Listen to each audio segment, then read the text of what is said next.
IIT নয়, বিদেশেও নয়, তবু মাসে ১২ লক্ষ টাকার চাকরি। কে এই তরুণ? দেশের মধ্যেই ১.৪৫ কোটি টাকার অফার। টেক দুনিয়াকে চমকে দিয়েছেন যাদবপুর বিশ্ববিদ্যালয়ের ছাত্র উপায়ন দে। সল্টলেক AH ব্লকের বাসিন্দা উপায়ন এই বছর মে মাসে ইঞ্জিনিয়ারিংয়ের ফাইনাল পরীক্ষা দেন। গত ডিসেম্বর থেকে রুব্রিক ইন্ডিয়া প্রাইভেট লিমিটেডে ইন্টার্নশিপ করছিলেন।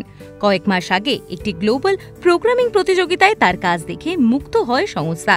তারপর প্রথম ৫ মাস ইন্টার্নশিপ করেন তিনি, আর সেখান থেকেই এবার পেয়েছেন প্রায় ১.৫ কোটি টাকার চাকরির প্রস্তাব। উপায়ন জানিয়েছেন, আমরা যারা একসঙ্গে চাকরি পেলাম তাদের মধ্যে যতটুকু জানি বাংলার একমাত্র আমিই আছি, বাকিরা বেশিরভাগই আইআইটির।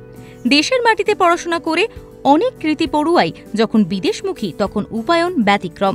দেশেই থাকতে চান তিনি। কেন উপায়ন দেশ ছেড়ে যেতে চান না? তার কথায়, আমার মা সব সময় আমাকে বুঝিয়েছেন দেশের জন্য কিছু করতে। মায়ের কথা রাখতে আমি যেই ফিল্ডে আছি সেখানেই দেশকে কন্ট্রিবিউট করতে চাই। নিজের ক্যাম্পাসের প্রতি উপায়ন কৃতজ্ঞ।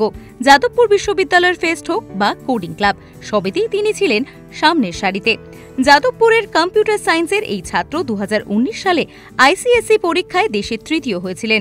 ডন বস্কো পার্ক সার্কাস থেকে পড়াশোনা। বাবা মনীষ দে জিওলজিক্যাল সার্ভে অফ ইন্ডিয়ায় কেমিস্ট্রি বিভাগের ডিরেক্টর। মা রূপা দে বলেন, ছেলেকে সবসময় বলেছি যাই হও দেশের জন্য কিছু করো। আইআইটি ছাড়াও দেশ সেরা হওয়া যায়। উপায়নের এই সাফল্য যেন যাদবপুরের প্রতি নতুন করে আস্থা তৈরি করে। যাদবপুরের সহ উপাচার্য অমিতাভ দত্ত বলেন, এটা যাদবপুরের ছাত্র শিক্ষক সবার সাফল্য। উপায়নের এই সাফল্যের ব্র্যান্ড যাদবপুরের সাফল্য হিসেবেই দেখছেন প্রতিষ্ঠানের প্লেসমেন্ট অফিসার সীমিতা ভট্টাচার্য। আজ যখন অধিকাংশ কৃতি ছাত্ররাই বিদেশমুখী, তখন উপায়নের মতো মেধাবীদের কাহিনী সমাজে বড় অনুপ্রেরণা। এরকমই আরো অনেক ভিডিও দেখতে নজর রাখুন আমাদের চ্যানেলে।